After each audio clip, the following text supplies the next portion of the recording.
Thomas playing while trying to get his new contract is kind of how I'm going to word it. Are you guys surprised that he played? And if you don't know at home, he ended up breaking his leg this year. And flipping off the Seahawks. And flipping off the Seahawks bench as they were carting him off the field. Because as of right now, he was working towards getting a new deal. But he, unlike Le'Veon Bell, was playing through trying to contract negotiations. Look, and showing why he's worth the money. Honestly, he was playing great. He was probably one of the best safeties.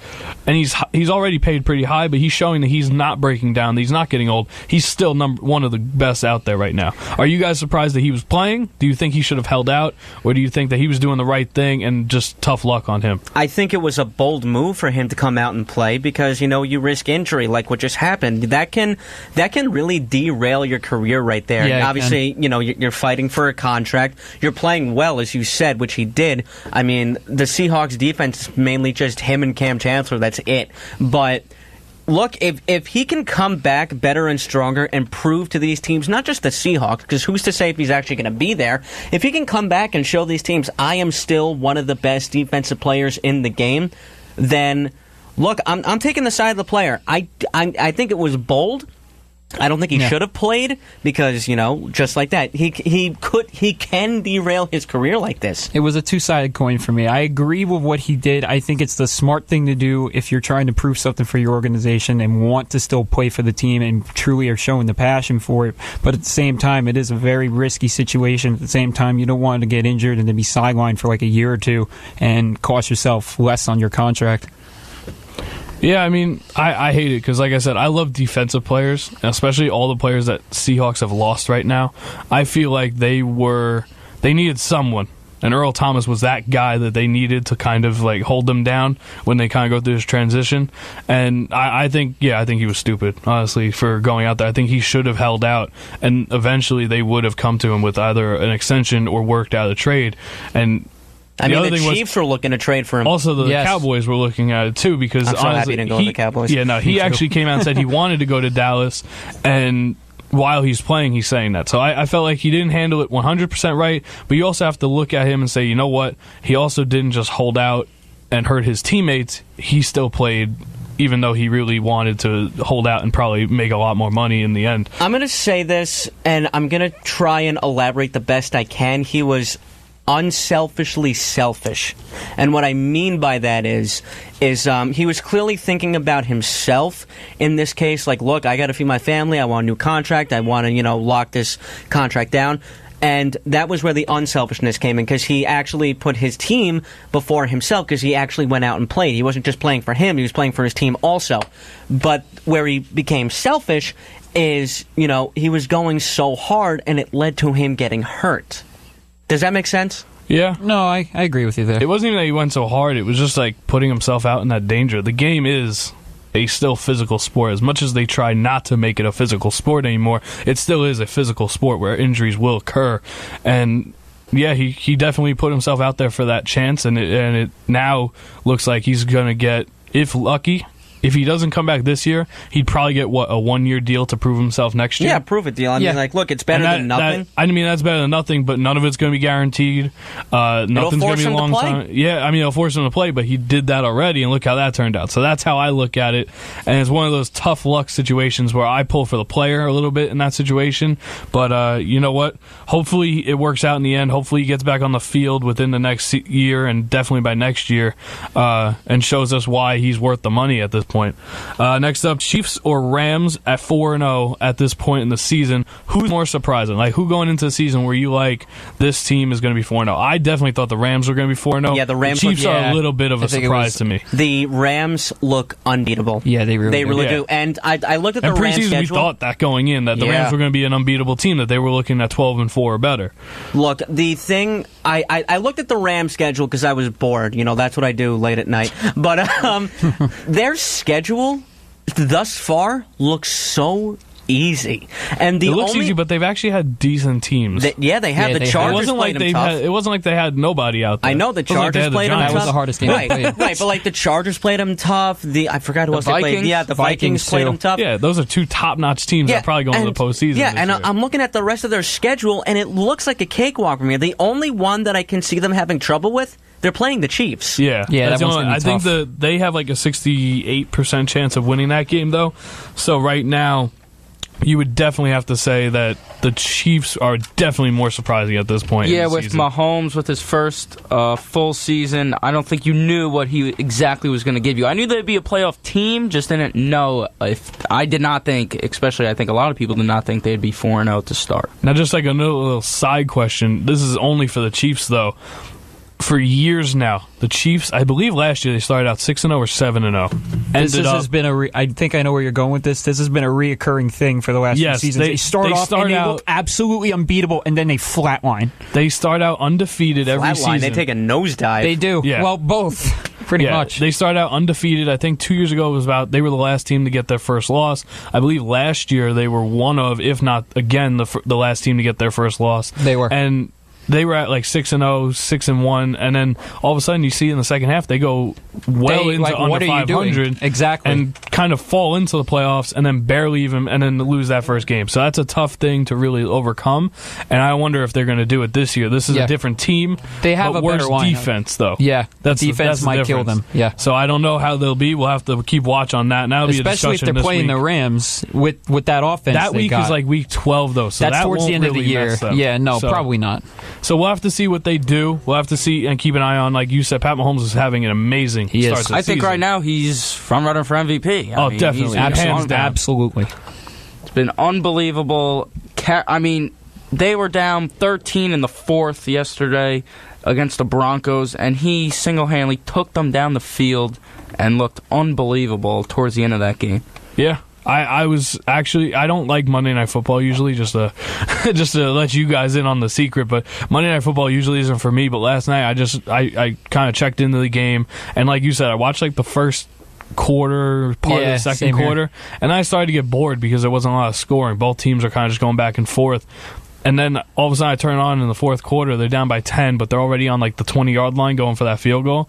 And when they got the field goal, I'm like, I got to watch now. Like, they're only down by a touchdown. This is actually a game with only 4 or 5 minutes left. So I ended up checking it out, and I was watching. I was like, you know what? This is when Pat Mahomes really, as a lot of people said, this is when he kind of showed up, was because it was on national television now. So really something that we'll have to keep an eye on as the Chiefs go on. Can they kind of fight that off from having that, as you said, Matt, that flatlining towards the end of the season? Do you think that they're in a better spot, though, due to the quarterback situation? Because the past couple of years when that happened, they had Alex Smith. I would say That's no, true. because the defense is not as good, and as you pointed out, they have some tough competition coming up with offensives. Yeah, they do. They're probably going to struggle against Jacksonville. I know they're playing them. I don't know their schedule off the top of my head. Why would I? But because you look at it at night. So no. I just look at the Rams at night. That's it. That's okay. All righty then.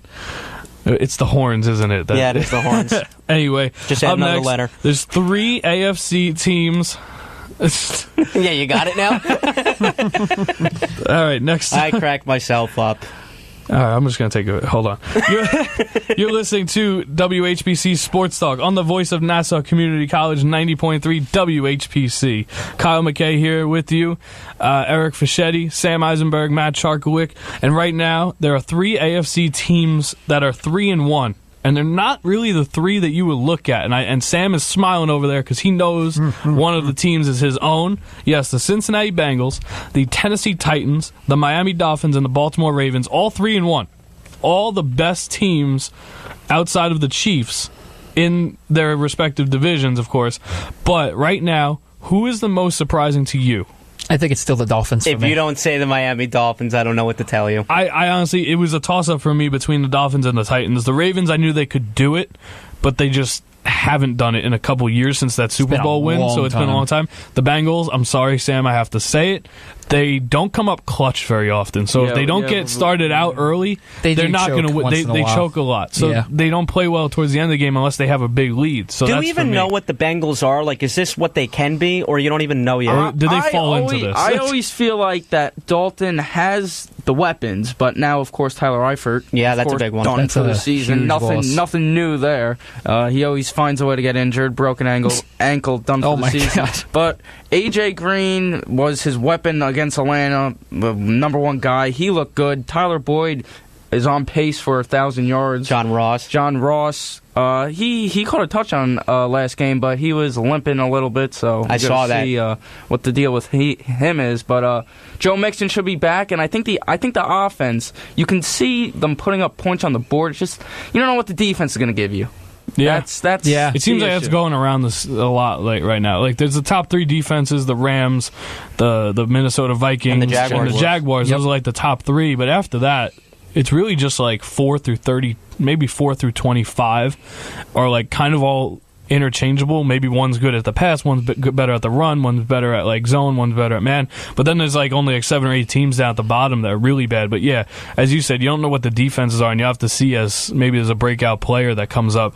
So are you saying that the Bengals are a kind of a surprise to you, or are you saying that you could have seen this coming, you're just kind of enjoying it as a Bengals fan? Yeah, definitely. I always think that the Bengals will be in every game and have chance to will have a chance to make the playoffs at the end of the season. I always think that their offense is that good quietly. A lot of people probably don't think sleeper that. offense, but perhaps, yeah. The Ravens, they look good too, and Pittsburgh, you don't know what's going on with them. You they can't look count like a them mess. out. You definitely can't count them out, but I flip can their definitely season on their head. They look mediocre thus far. They look bad to me. Yeah, but right now, I mean, the Bengals and Ravens are definitely the top 2 teams up in that division. So. Yeah. So right now, I would say too, like Eric said, if I don't say the Dolphins, I'm crazy. But honestly, Tennessee last year was supposed to be the year where they should have taken that step forward. And they didn't. They kind of regressed a little bit after making the playoffs the year before.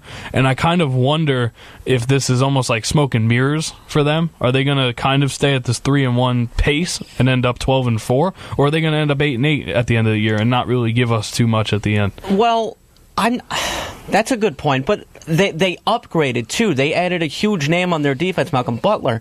And they also... Obviously, they fire Mike Mularkey, and they bring in Mularkey, right, Vrabel, who I think has been doing a nice job thus far. I'm not sure what the Titans are. I'm not sure what they are totally capable of. I love Mariota. I honestly think that he is the X factor because he can kill you with his legs. He can kill you with his arm. I don't know what the Titans are. I do think that he can make his receivers better. But look, I think they're a sleeper thus far. But yeah. I think they're going to be, overlooked from how good the Jaguars can be this year. I think that's the only reason. Actually, you're right, because they're in the same division. Yeah. The Jaguars are going to end up probably running away with it, and there's probably another... I would think so, yeah. There's a couple more big games against the Jaguars that they will have to go through in order to get there. So good job. I liked it. I like this whole who surprised you more stuff. We kind of touch all over the NFL, from the good, from the bad, from the strong, for the weak. So good job by you guys. All right, yeah. So right now... You're still listening to WHPC Sports Talk on the voice of Nassau Community College, 90.3 WHPC. I'm Kyle MAckay here with Eric Fischetti, Sam Eisenberg, Matt Charkwick. You guys want to do your picks now? Why not? All right, so totally let's get forgot into we were doing that. Let's do it. I mean, how are you forgetting? You're winning. Yeah, that's right. For long. Not for long. Okay, Sam's big week. He's coming back. Sam's going to pick everything against me just so we can just move over a little bit. Actually, you know what we should do? We should make you two go first. I'll call out the game. You two have to say it at like the same time. So this way you guys can't pick on each other. All right, Sam you know could what? just follow him. Deal. Or if you can follow him to keep your lead. I like it. All right, so I'll call out the games for you guys. Here, so. All right, fine. We'll just read it, and I'll put mine in. All right. No, actually, then you have to go first because you haven't filled out your paper. I can see it from here. Yeah, I know. I'm not hiding that. So he can't go first because then you'll fill out. Oh, okay, he's picking New England. I'll pick. New England. I'm not looking at him. I'm just trying to flaunt it in front of me. I think anyone's picking New England, anyways. Anyway, yeah, I don't know about that one. Yeah, I'm picking New England. All right, so New England, Indianapolis. I think we just said it. New England's pretty easy, even though it's on a short week. Next up, Tennessee goes to Buffalo. Tennessee. Could they go to 4-1? Would that be surprising to anybody? No, they're playing Buffalo. They're playing Buffalo. Exactly. So that's the other thing. There's some bad teams that teams can feed off of right now that kind of make the playoff picture a little bit different as we get closer to that. Miami travels to Cincinnati. 2 3-1 teams I brought up. I didn't even mean to do this. This one's a toss-up for me. I did Cincinnati over my Miami. Bengals this week. Yeah, of course. You can't go. I didn't pick them last week. I have to pick the Bengals. Yeah, me too. I just like the way they're playing. I'm not buying into Miami. So far, Eric is blocking Sam out from catching up to him. Baltimore heads to Cleveland. I got Baltimore. I got Baltimore. I have Baltimore also. He waits till after. No, I'm not even trying to block you. That's just my feeling. So you know what? Ask me first, and then everyone go. Green Bay at Detroit. Eric only.